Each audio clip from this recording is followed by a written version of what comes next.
নমস্কার, e learning গ্রুপে তোমাদের সকলকে জানাই স্বাগত।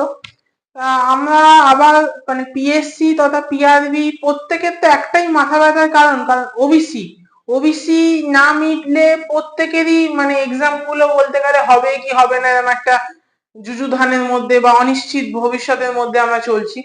তা গতকাল বিধানসভায় ওবিসি বিল একটা মাননীয় মুখ্যমন্ত্রী এনেছেন এবং সেটা পাস হয়ে গেছে। অনেকের ছেলেরা অনেক লাফালাফি করে নিয়েছে, এই এক্সাম জারি হয়ে যাবে, সেই এক্সাম হয়ে যাবে।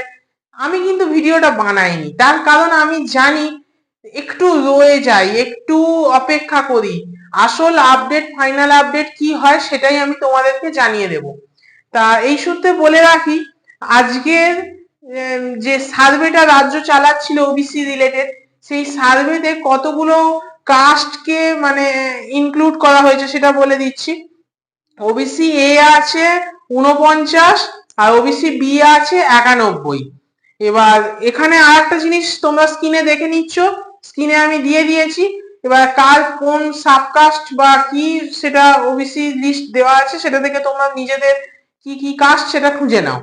আর একটা জিনিস আমি এই লিস্ট থেকে বলে দিচ্ছি, দেভাঙা এবং ভারভুজ বলে দুটো গোষ্ঠী, এদের নিয়ে আবার এই দুটো এবং আরো 50টা সাবকাস্টকে নিয়ে এখনো সার্ভে চলছে, তারপরে জানা যাবে কি হয়। এবার এই সূত্রে বলে রাখি, এইটাকে নিয়ে একটা চ্যালেঞ্জ হবে বা হতে পারে। তার কারণ কি জানো, কিছু বিরোধী দল বা আমি পলিটিক্যাল জিনিস আলোচনা করতে চাইছি না, তাও এই সূত্রে আমাকে আলোচনা করতে হচ্ছে।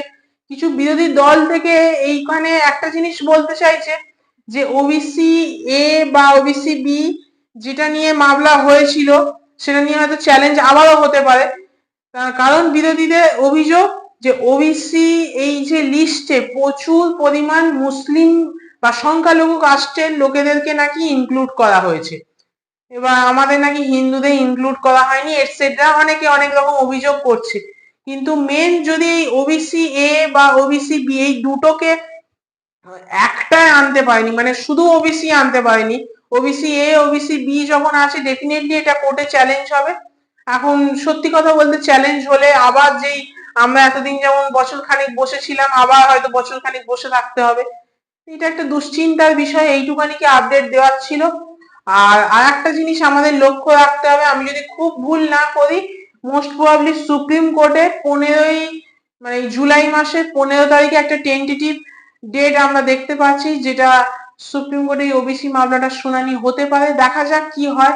যদি সত্যি যদি মামলাটার শুনানি হয়, সেই মামলার দিকে আমি যেমন চোখ রাখবো, চোখ রাখলে কোনো কিছু যদি কোনো আপডেট পাই তো তোমরা তো প্রত্যেকেই জানো আমার এই ইউটিউব চ্যানেলের মাধ্যমে আমি জানিয়ে দিই।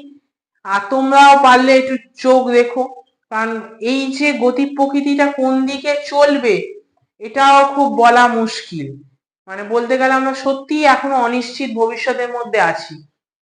আবার এর মধ্যে আবার শোনা যাচ্ছে পিএসসি একজন প্রাক্তন শ্রদ্ধেয় স্যার তিনি একটা জিনিস বলছেন যে পিএসসি মিসলেনিয়াসে যে এক্সামটা আমরা দিয়েছিলাম তার রেজাল্ট এই মাসের শেষে বা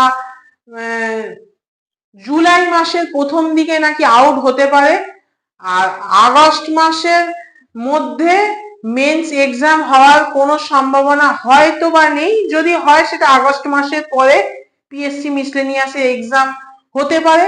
এখন এটা কতটা কি ফলপ্রসূ হয় সেটা এখন এই ওবিসির ওপরই বলতে গেলে চলছে। তার কারণ আমরা জানি WBPSC anti corruption student unity যখন ডেপুটেশন বা আন্দোলন অভিযান করেছিল সেই সময় কিন্তু পিএসসি স্যারেরা কিন্তু একটাই কথা বলেছিল, এই ওবিসির জন্য তাদেরও নাকি একটু প্রভাব পড়বে। যদিও আমরা জানি প্রভাব পড়া উচিত নয়, কারণ পিএসসি একটা অটোনোমাস বডি।